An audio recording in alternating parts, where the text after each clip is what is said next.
everyone. This is our spoilers review for Hollyblacks, The Darkest Part of the Forest. We are coming to you from the past. As in, it is still November, and when this will be on the internet, it will be January. Crazy pants. God. Alright, so this was a book that we were both really, really excited about. We got it when we were at BookCon in November. Oh yes. See, we really want it to be BookCon all the time, so we kind of play with our timelines of it. Every day should be BookCon. We got it when we were at BookCon in New York. In May. It was warm then. So it was lovely. I was reading about this online, this book, because it's Hollyblacks Return to Fairy Tales. And I was just like, I need this in my life, like right now. I need it. And she was describing it to me, and apparently I was doing one of those things that I do where I'm not listening to her. And so we're in BookCon, and she's like, that's the book I've been looking for. It's Hollyblacks Return to Fairy. I'm like, what? What are you talking about? And I'm just like, what I've been talking about every day since I read about this in January. And I'm like, we need that book. She's like, yes, we do. I feel like a lot of our stories start. So I wasn't listening, and you know, if people listen to me, it would be a better place. Maybe.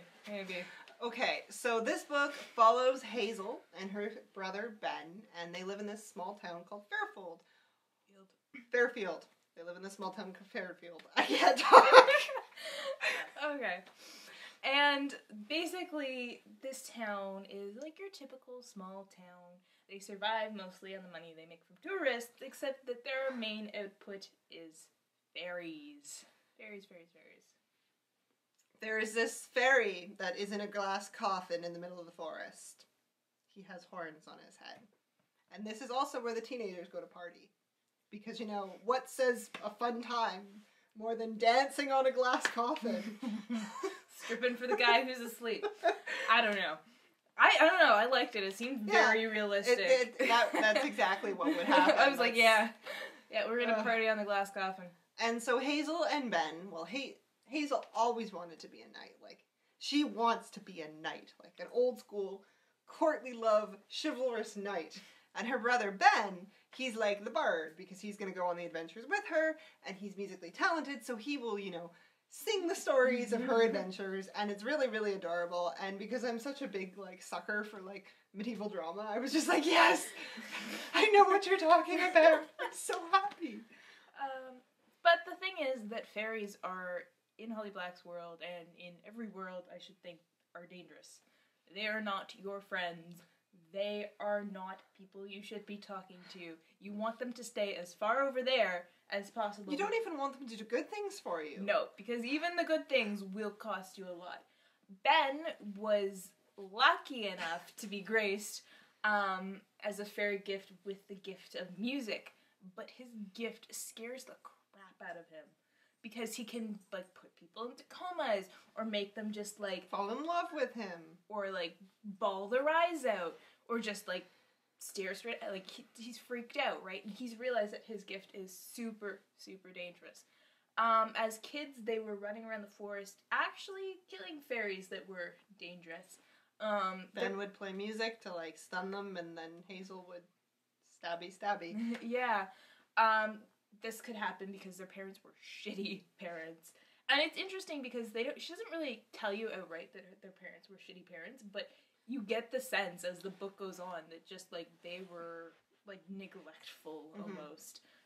Like, at one point they're talking about eating food out of dog bowls, and just, like, you're like, holy crap, but it just kind of seeps in.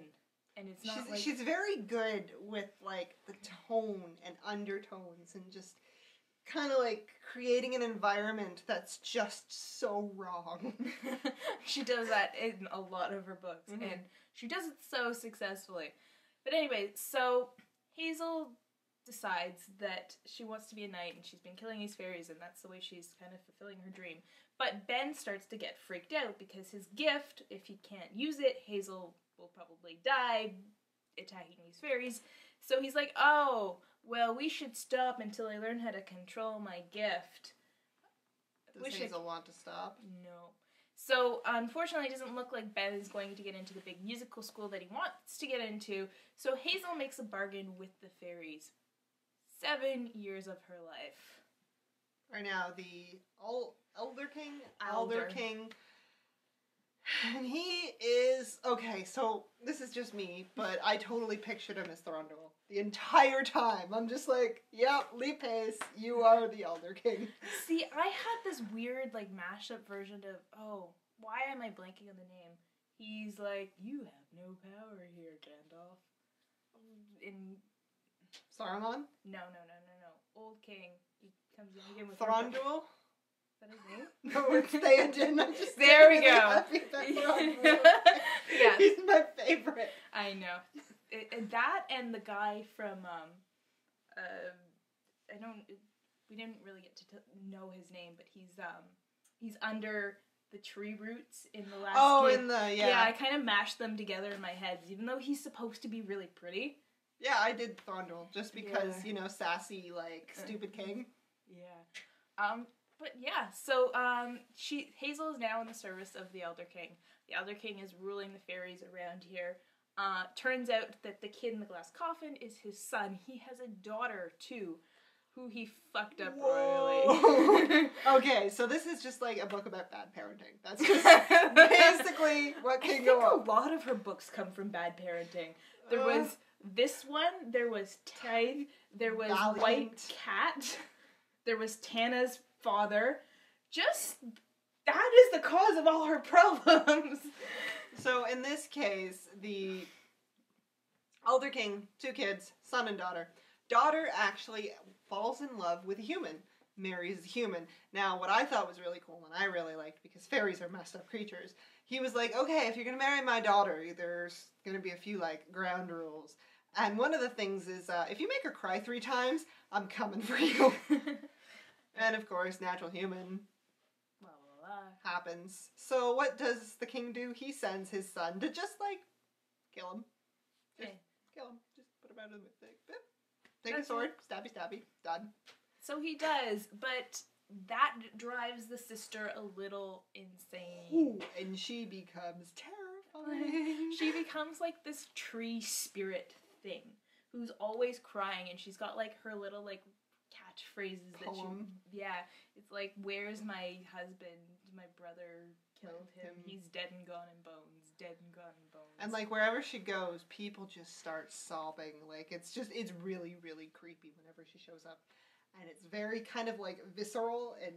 Yeah, like moss starts growing up the walls, and then if people are exposed to it too much, like dirt falls from their mouth. That scared the crap out of me. It's just like you start coughing up dirt, and I'm just like, oh my goodness, I'm gonna... And like she can put people into comas, and she's just she's so creepy. So she's like the monster in the heart of the forest. They call her Sorrow. So anyways, Hazel has learned that she's giving up 7 years of her life, and she figures that it's just gonna come off the end of her life. But of course it doesn't. She starts getting creepy notes from somebody, probably a fairy because they show up in a walnut, telling her random things. Then she wakes up one morning and she's covered in dirt and blood. She has these really creepy dreams. And there's glass under her hands. Like, just, she has no idea what's going on. And then she gets to school and she finds out that the horn boy is now out of his coffin. And he is fun. He's just like, oh my god, I'm awake. Let's get things done. Where's my sword? Where's my sword, guys? And so part of the problem with this is that both Hazel and her brother are kind of in love with him. Because he's like, for different reasons, I would say. Hazel, it's more along it's courtly love. It's the ideal, the knight and his princess kind of deal. And so she frees him, surprise, and so it's just like, she's technically now like made that courtly bond with him. And dude, it's seriously courtly love because it's not romantic. Like, she has like no designs on him. She's like, oh, whatever. Don't see courtly love. See courtly love, okay? No, I mean, you don't see it in teen fiction. Oh. It's just because it's so like a different level of... it just makes me so happy. And so Ben, on the other hand, is more like romantically in love with Severin. And, he would go to the coffin every day and tell him everything and everything. everything. Everything. Oh god. Yeah, that's a good way to go into a relationship. So you know everything about me. You know all the things that embarrassed me that I don't tell anyone. Good times. So what's your favorite color? And so of course. So yes, they spend a lot of time trying to figure out what's going on. The monsters tax the school at one point, Which was creepy as hell. There is another fairy who's running around the city. His name is Jack. I love Jack. Jack is adorable. He has a really, really cool backstory. Mm-hmm. His mother had just had her baby, and she's like going about her day, and then she's like, "This isn't my kid." So she does what you're supposed to do when you figure out that your baby's a changeling, and she burns the back of the changeling. And he cries out, and his mother appears at the door with the other baby, like, okay, let's trade back. And she's like, well, thanks for my baby. I'm keeping both of them. And then, like, shuts the door. And so, raised as a human, he's a fairy. He kind of, like, walks the line between, like, humanity and fairydom, which is kind of... He loves his human family. Mm-hmm. He wants to live his life as a human, but it's impossible for him to ignore his roots, kind of thing. Mm-hmm. He's Ben's best friend, and Hazel has had a major crush on him forever. And he just seems like a really sweet guy. Mm-hmm. He's not, like, too big on the personality, but you'll like him.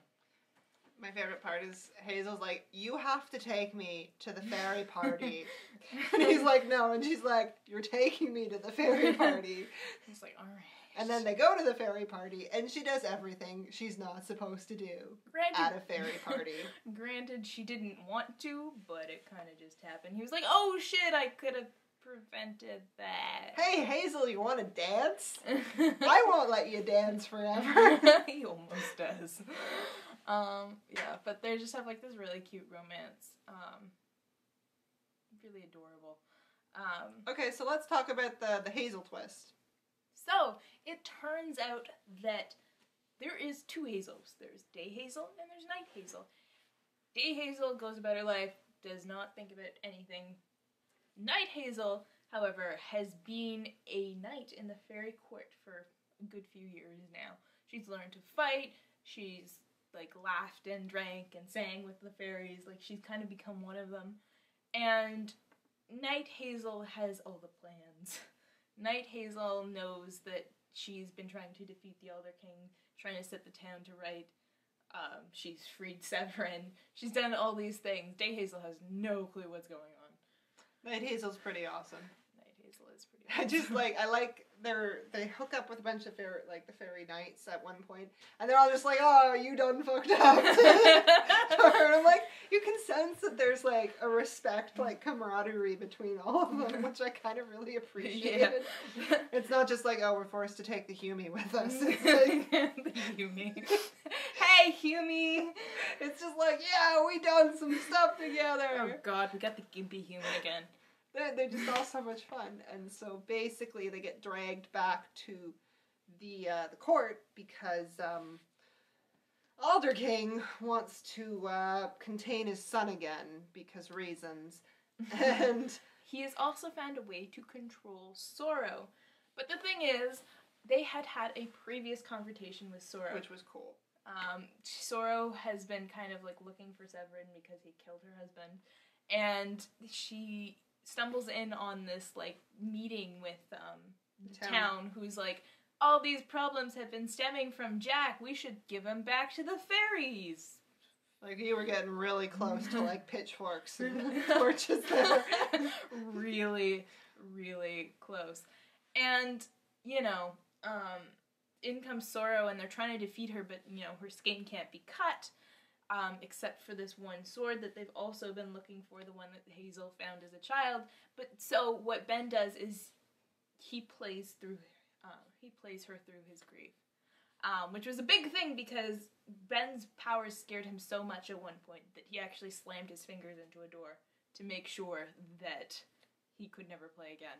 Mm-hmm. So he's kind of, like, working through his crap, and so Sorrow goes away. And so they end up facing down with the Elder King, and he, like, calls on Sorrow. And you're like, oh shit. But Hazel finally figures out all the clues that she's left. She figures out where she hid the sword that can kill Sorrow or defeat the Elder King. She's like buried it in his throne room, which is like so clever. So she grabs it and they end up defeating the Elder King. Sorrow, it turns out, has kind of worked through her grief. And has come back to herself. Yeah. Not out of control anymore. Thanks to Ben's music. And then the Elder King curses Hazel to remember everything. All of the things. It's not just like, oh, Day Hazel and Night Hazel are merged as one big deal. It's like all the things she's ever tried to repress in her life are suddenly coming back. Like her horrible childhood and just like the bad things she's done. Just everything kind of just hits her at once. And I thought that was really, really well done. Like, and then, of course, the book ends. Ben decides to stay with the fairies when his hot fairy boyfriend Hazel has gotten together with Jack. She's been named champion of the fairy court, which is pretty cool. And it is just like a great. I loved this book. It's just, it feels so natural reading it. Like you can't find like it's like it's become one. It's just one piece of literature. You can't be like, oh, they're doing this as like the romance plot here. Yeah, it's very like... It just merges into one solid piece. I miss scary fairies. Like, I miss that genre so much because when I first read, like, Tithe and Valiant, I adored just how, like, beautiful and terrifying they were. Yeah. Because, like, from a very early age in my young adult paranormal romance experience, I kind of noticed how it's like, oh, let's romanticize X and Y. No, these things are terrifying. Oh, yeah. And then I thought about it, though, and I'm like, you know, actually, I've read a lot of scary fairy books. Okay, Wicked Lovely, kind of. Then there's Poison. Which... Yeah, but that's not really romantic, though. But that's terrifying. No. Yeah. That was, yeah. Yeah, but like Wicked Lovely, they were kind of creepy-ish. But there's something about Holy Blacks, though, where it's very kind of like natural world. Like, it makes you think of trees. It does. Well, you know what I like, too, is the fact that she puts in all the lore, like the rocks and the oatmeal and the turning your socks inside out and all those like little things that, tales. that I guess the way to say that isn't sexy. Yeah. like there's no way to romanticize turning your socks inside out. Yeah. You look like a moron. Yeah. It's not sexy. It's not like having like a... Oh, look at all these nails in my pocket. Like, it's not like you have like a special charm that keeps the vampires away from you. It's like you're carrying around grave dirt. Like, you at some point had to go to a cemetery and be like, thanks, Todd. I'm just gonna take this grave dirt now. Like, yeah, and just, they never let you forget that they're different. Like, they'll be like, oh, this person's so pretty, and then their face changed, and you're like, run now. Run very, very fast. Or, like, I like the scene when Severin and Ben are talking for the first time, and he's like, yeah, I killed him. And Ben's just like, oh, you did, didn't you? You did, didn't you? Yeah. Just returning to the series has been so much fun, and I feel like we're going to need to make a list of all the books that have returned us to our childhood this year. It seems to be like a trend, doesn't it? I was trying to list, all I came up with was Clario, but I don't know. I think I'm missing something. Just read it. That's all I gotta say. Please read it. Tell us what you think. It's amazing. Yes. So, thank you, Holly Black, for yet another... Hey! It's been a year since Coldest Girl in Cold Town! High five! Or it will be when this video comes out. Alright. So, we will see you guys later.